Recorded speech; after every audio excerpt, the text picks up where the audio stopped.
Nat 20. Hi folks, Merlin here, bringing you another Dungeons and Dragons Adventurer video. So today we're going to be taking a look at issue 3, and it's jam-packed full of new lore for us. We cover conditions, we look at 2 new races, the Elves and Halflings. We also look at what makes a wizard and their abilities in the first level. We also have a look at abilities, and then we learn about the sinister order of the Red Wizards. Plus, we clean up one of their messes in this issue's adventure. So yeah, great issue. It also comes with a fantastic little free gift, which is a set of figures to represent our first 4 figures from issue 1. So we'll be putting those together in just a sec. But before all that, let's go through the usual rigmarole. So don't forget to, of course, like this video if you're enjoying the Mad Merlins Dungeons and Dragons content.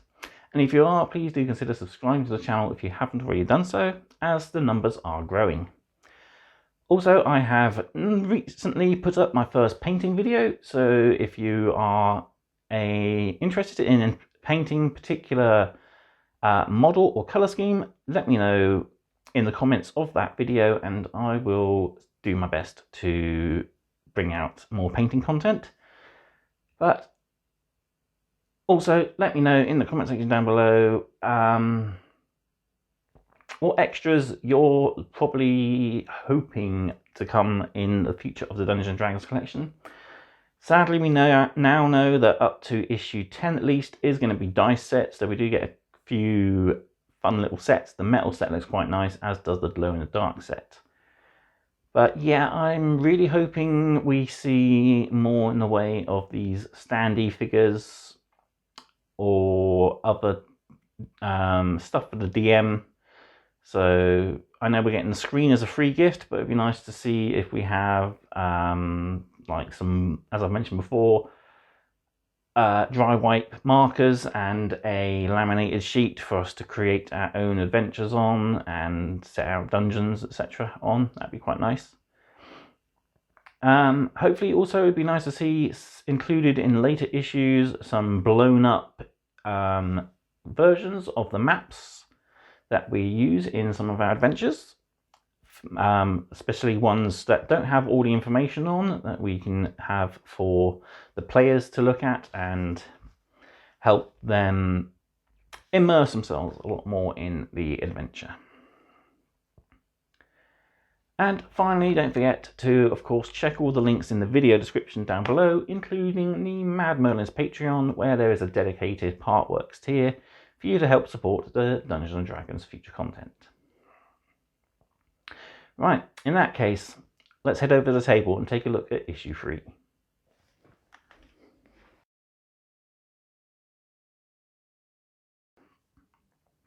So here we are with issue 3 and our free gift. So as usual, we'll go through the issue page by page, taking a look at each of the individual sections we have, and cover as much as we can in this video. We'll also have a brief look at the mission, but I won't give away too much information, as of course not everyone on here will be a DM. There of course will be those that are players, and there are things that players should not know about certain dungeons, like where you've hid your best treasure. But here we go then, let's take a look at issue 3. So we'll start, of course, with our free gift. So the free gift with issue 3 is a set of characters representing the 4 we had in issue 1. So they come on this plastic sheet with film coating. And as we see, I've already popped one out previously to do as a test model. So we'll put her together. You want to be very careful when pushing the 2 components together. Too much pressure might cause them to snap. They should just fit in quite nicely. So here we have the instructions. So step 1, identify the parts you want to push out, then push them out of the backing. Step 2, peel off the protective film from the front of the figures and the bases. Step 3, match up the symbols on the base with the symbols on the tab of the figure and push the two together. Now, that last step isn't going to be the easiest, because you see that tiny little line at the bottom there? That, I'll get it to focus. Yeah, that is our mark. It's hard to see, but that is the markings that we need to try and match up. It's lucky that all three of these bases are the same size, and so will fit these three figures. This base is slightly smaller and will fit a halfling wizard here. But yeah, we just push from the back, like so.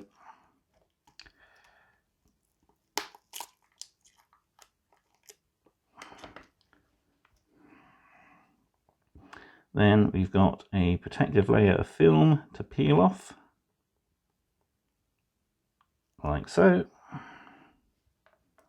Same on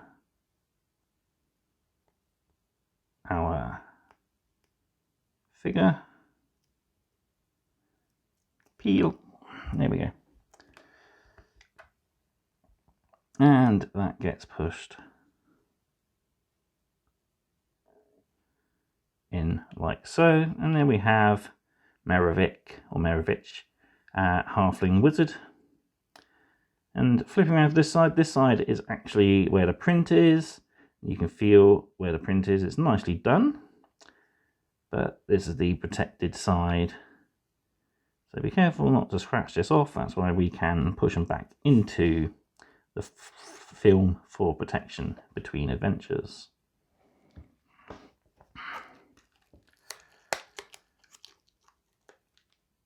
Next up, we'll do Crantor.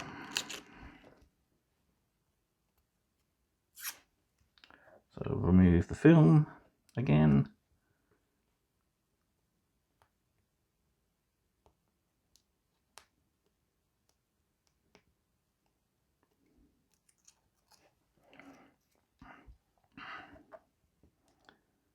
And we gently push in.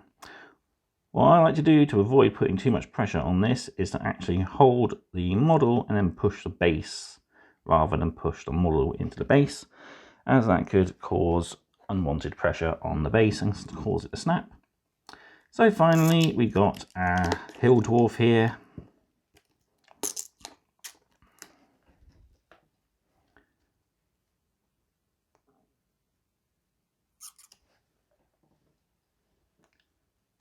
Just peeling off all the film. And they are incredibly detailed. Pretty good.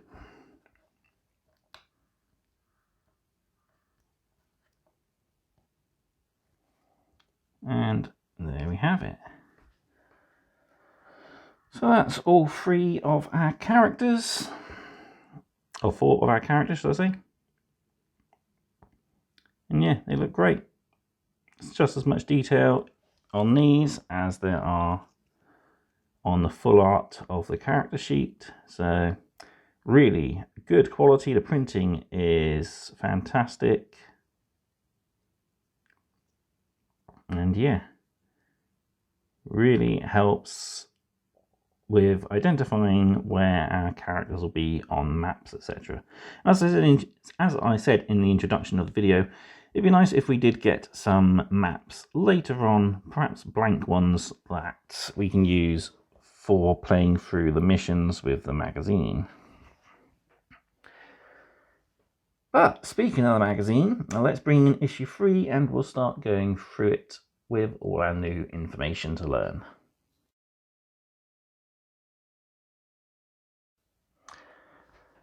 So in issue 3, we have our new and exclusive adventure. We take on the Red Wizards, we have a guide to conditions, and we maximize and learn about skills. And we also learn to become a great wizard. So, full contents then. So we have Adventure 1, Mission 3, The Tower of Iron Will. In Stage Advice, we have Section A, Part 6A, Conditions, Part 1. Then for Character Creation, this is where we have the bulk of the issues. So we have 6A, An Introduction to Skills, 6B, Skills Explained. Then we have Species, so 2 Elves, 3 Halflings.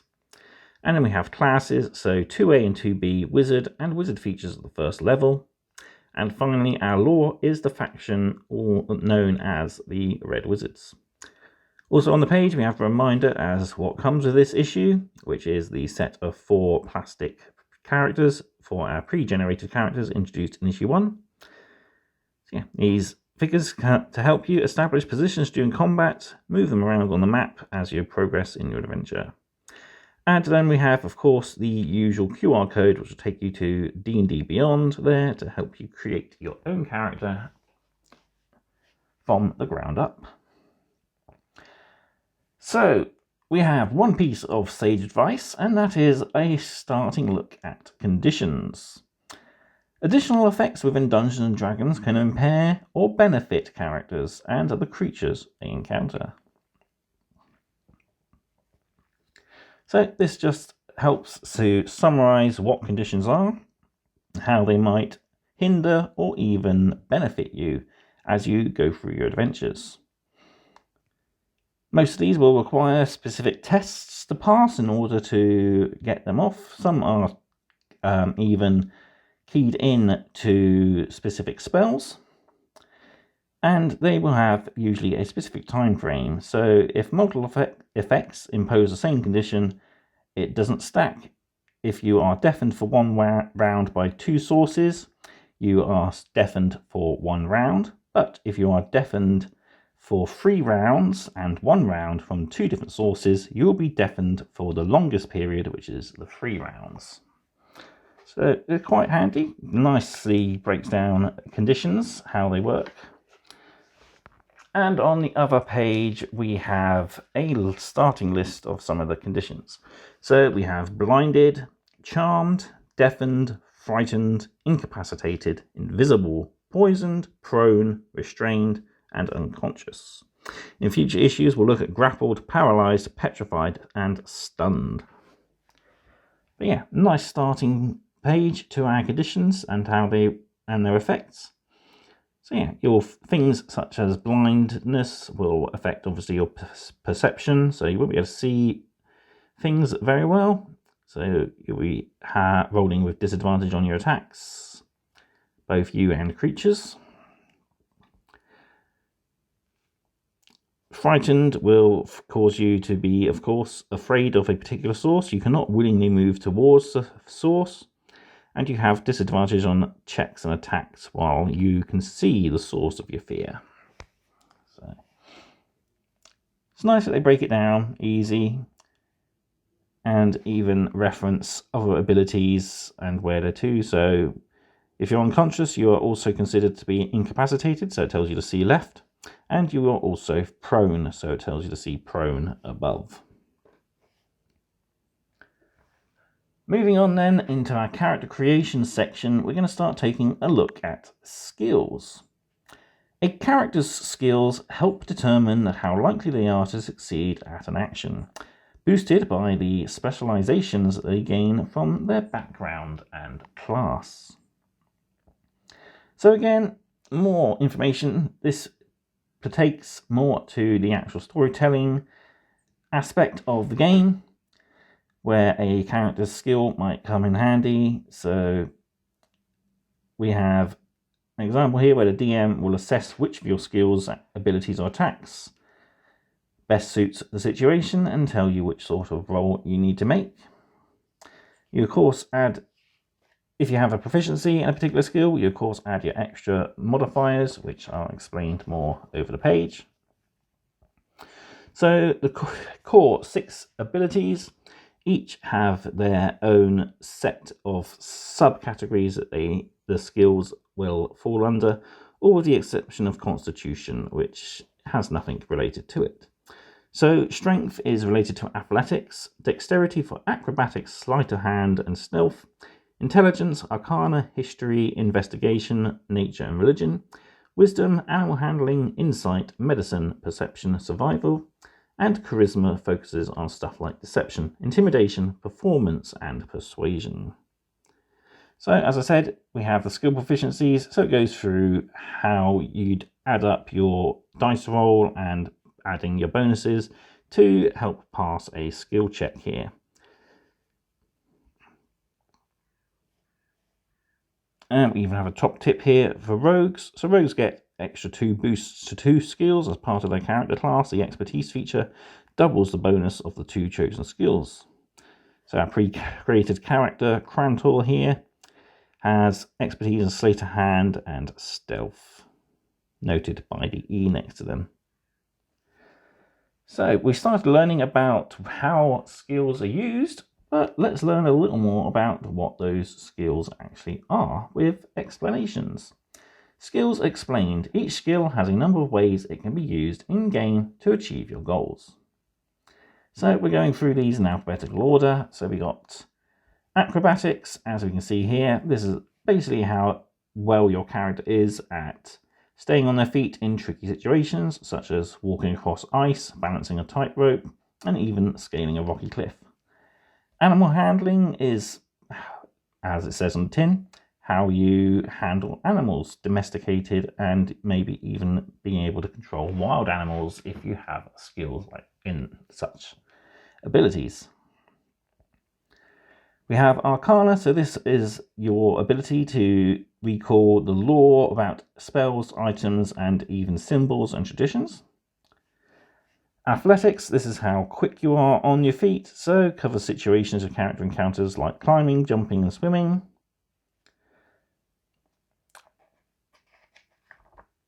We have Deception, so a very handy skill. Basically, it's allowing you to shows how you can convincingly hide the truth, either verbally or through actions. So yeah. Some people are easier to hide the truth than others.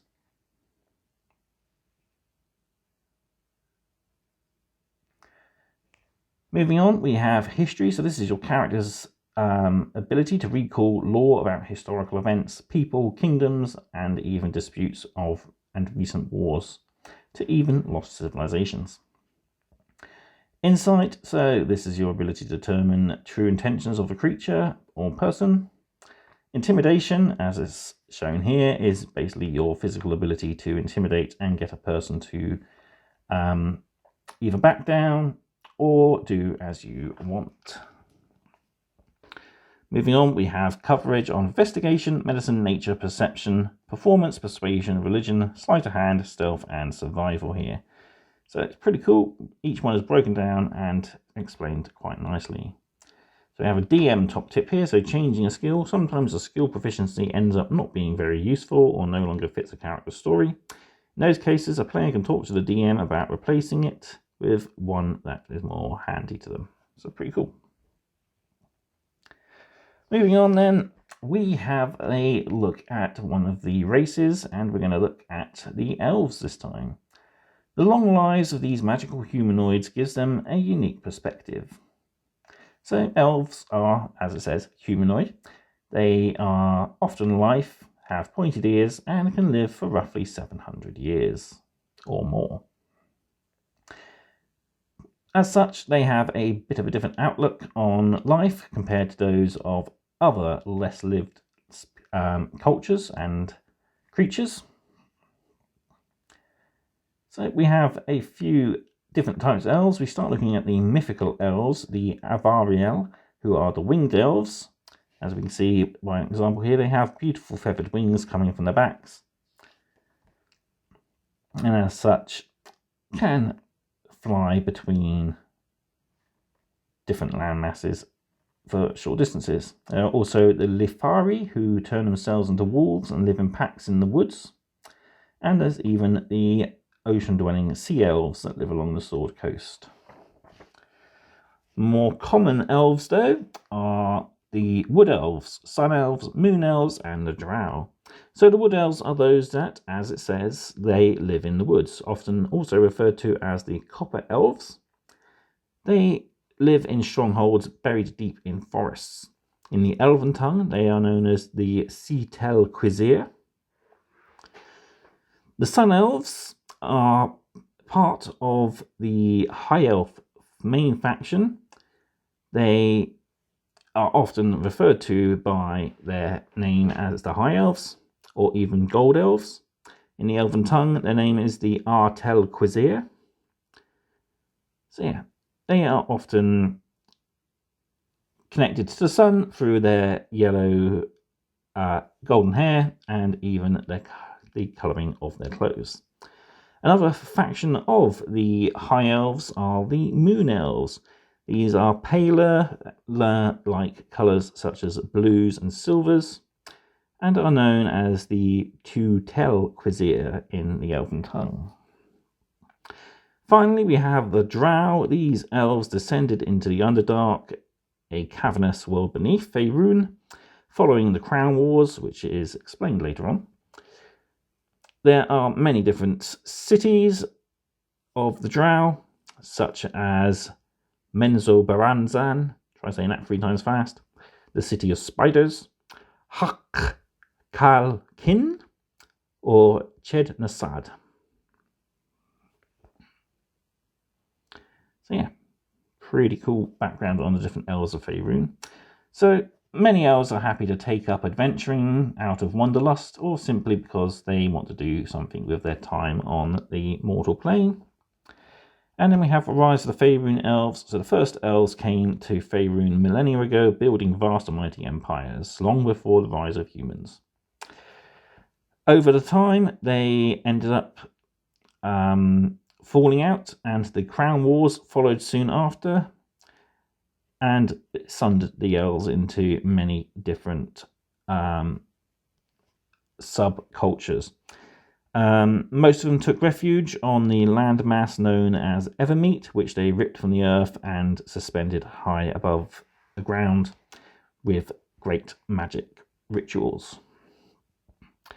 But most elves now dwell in small forests hidden among the trees. Moving on, we got to look at another race, this time the Halflings. Halflings are well known for their bravery, luck, and nimbleness. Some settle in their ancestral family homes, while others explore, hoping to find something delightful with each new horizon. So, Halflings are what it says on the tin. I seem to be saying that a lot this video. They are roughly 3 feet tall, so around half the height of a human, and they live almost 300 years. They have a knack for adventuring, but they also have a fondness for the comforts of home. Many halflings will be contented by spending out their days in their home, tending to the land around them, on such as a farm or even just a small holding. Then nimbleness comes in quite handy as well, as they manage to outrun most of their enemies, especially when their courage outruns their common sense there. And yeah, they're very bright, very skillful at various different tasks. And yeah, they can appear relatively harmless though, which is pretty cool. They wear simple and comfortable clothes, often practical and in bright colours. So familial bonds, as we've mentioned, they live in close-knit communities, some with farms and well-kept groves, usually along areas such as quiet shires. So halfling families preserve their traditions through word of mouth, a lot of it. Despite the rise and fall of other empires around them, they cherish the familial bonds as well as the comforts of hearth and home, harbouring few dreams of gold and glory. But of course, this doesn't stop some from adventuring outside their homelands. but they will, of course, always remember where they came from. There are two different types of halfling. You're either Lightfoot or a Stout. So Lightfoots are pretty nimble on their feet and can get out of a scrape pretty easily. Stout halflings, on the other hand, are a little more rotund and will often prefer to sit down and eat rather than get out and about. Their casts, though, are very loyal creatures and will make friends with pretty much anybody they come across. Moving on, we have a look at the character class Wizard. So, dedicated magic users turn their book smarts into everything from useful utility spells to powerful weapons. The cosmos is imbued with subtle weave of magical energy that can grant immeasurable power to those who learn to harness it. The mightiest wizards can call meteors down from the sky or open portals to other worlds. So yeah, it takes usually quite a long time to study the ways of the weave and become a wizard. Some, of course, will gain it through magical items, learning from books. Some have the abilities, of course, to conjure monsters, turn people into zombies, and even draw magics from different lands across the world. The law of knowledge is often what brings a wizard into, or a person into becoming a wizard. Through books, parchments, they can even learn to extend their lives and gain powers. Some will like to aspire to even become like the gods and reshape reality around them. Others are happy to be trivial wizards such as soothsayers or even lecturers there at universities. So there are a bunch of different schools here. So we have the School of Abjuration, School of Conjuration, School of Divination, School of Enhancement, School of Evocation, School of Illusions, School of Necromancy, and the School of Transmutation. So when you create a wizard, you are given a spellbook. You can choose your 6 starting spells, I believe it is, from that spellbook. You are free to take note of what your spellbook looks like for in-character descriptive use. Pretty cool. This one here is a rather mundane book, held together with twine, simple leather bindings, and usually just loose notes of paper. We have a little box of an overview here about how to play a wizard and giving a few examples of wizards in other lore that you can use to help create your own characters. So it recommends wizards such as Gandalf from the Lord of the Rings here, Sabrina and her aunts from Sabrina the Teenage Witch, and of course Merlin from the Legends of King Arthur.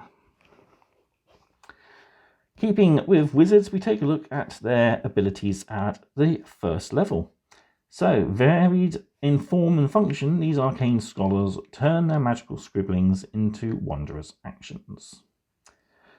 So we have little bits here about spellcasting ability, so attack bonus, spell save DC, more coverage on a spell book, the ability to recover arcane knowledge from other books, and we have a little bit at the bottom all about cantrips, which are easy to know spells to be cast without much need to focus.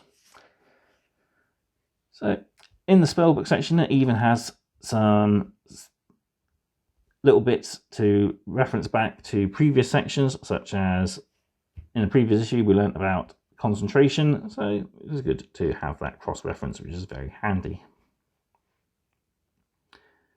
Yeah, nicely breaks down everything for you so you can understand it. Even tells you about how to go about equipping a new spell as well. So finally then, before our adventure, we have our lore section, and this is all about the Red Wizards. So many spellcasting groups exist in the Forgotten Realms, but the most infamous of them all are the Red Wizards of Thay.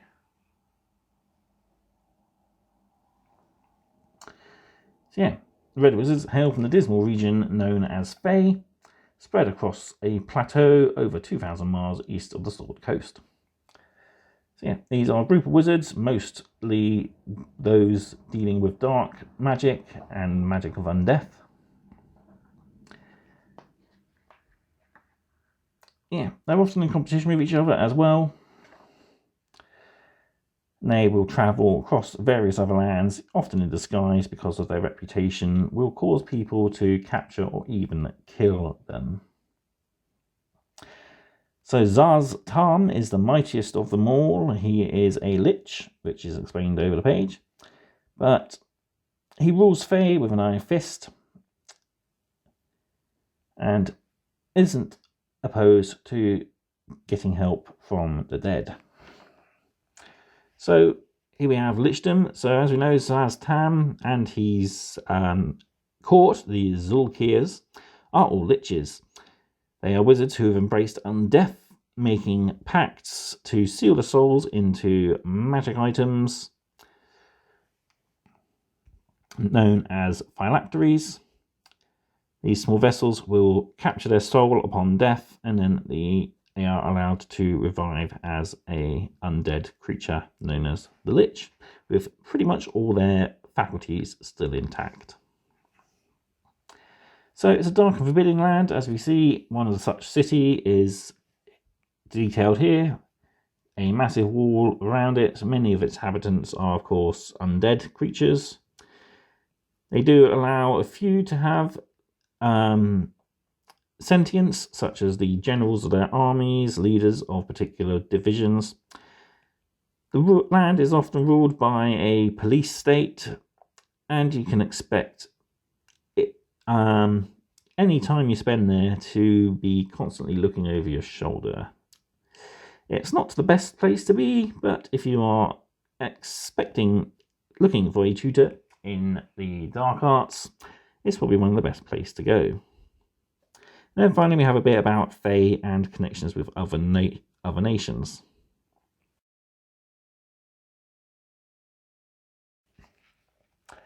Finally then, for issue 3, we have our third encounter of our first sub-campaign. So this is the Tower of Iron Will. So we are asked to head into the Sword Mountains, where one of the nefarious wizards, Shezadeh Zvek, retired. In an old observatory she built to study the night sky, she left, of course, some ancient hidden artifacts that we are sent to look for.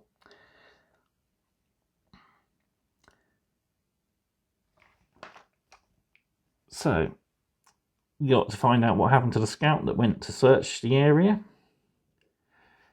We have our encounter goals, beginning in the encounter as usual, the arrival, so our first piece of information we give to the players. We have features of the observatories that we can detail for our players. Then we have, of course, the map of the observatory. So we've got 3 floors here.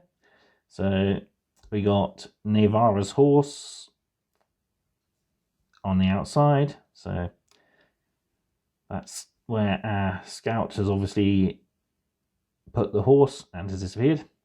We've got the living quarters. We got a secret staircase and a couple of secret doors as well. And the kitchen. Then we got on the second level, we have the bedchamber, the study, and a cell. And finally, on the top level, we have the observatory. So we have a couple of items that we can pick up, and we have some creatures that we might encounter. So the scout is a medium humanoid of any alignment, armor class 13. We have mains, which are small demons, which look almost half rotting, like corpses. Not very nice. And we even have the spirit of Shezada, or Shezada, Zeta, something like that, to deal with, who is, of course, the red wizard that retired there and has died now in her tower. So, pretty cool. So, that's it for issue 3. Yeah, pretty good issue.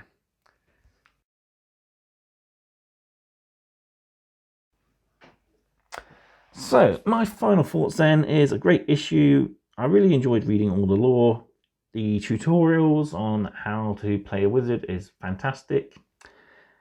There's plenty of information to take in, and it's nicely spread out as well. I managed to read most of it while filming my painting video yesterday, and the rest I finished reading when I went to bed that night. The figures are pretty good. Not too sure if they are worth the $8.99 price, but yeah, they're pretty cool, and they really will help players to determine their positions a lot easier. And it's nice that they can be pushed back into their frame for safe storage as well. So I'll definitely be keeping mine in a little plastic baggie. But not much else to say, really. That's all there is for this issue. Let me know what you thought of it in the comment section down below. Let me know how you've got on with these models yourselves. Have you had any experiences with the bases breaking? I know I've seen a few people in videos with their bases snapping quite easily, but I think as long as you take care to push them down gently, you shouldn't damage them too badly, I don't think. Yeah, it's a little hard to read the symbols and names at the bottom, but sometimes common sense will prevail though. Yeah, I'm looking forward to the next issue, which we have a lovely giant D20, which will be taking over from my smaller D20 in my opening video from next issue onwards. So that's pretty much there is for me to say on this issue. Another fantastic issue and pretty cool little free gift. Hoping we get more of these standee figures. It'd be nice if we get ones for enemies as well. That'd be kind of cool. Hopefully we will get ones when new characters are introduced as well, because I know issues 7, 8 and 9 are starting to introduce a new character and class for us to play, and a pre-generated character sheet as well. We also have coming up soon, I think it's issue 6 or 7, we actually get updated character sheets as we start to learn about leveling up. So yeah, a lot more information to come in future issues. So I think I've rambled on long enough. So I'd like to thank you all for watching, and until next time, keep rolling those crits. Goodbye.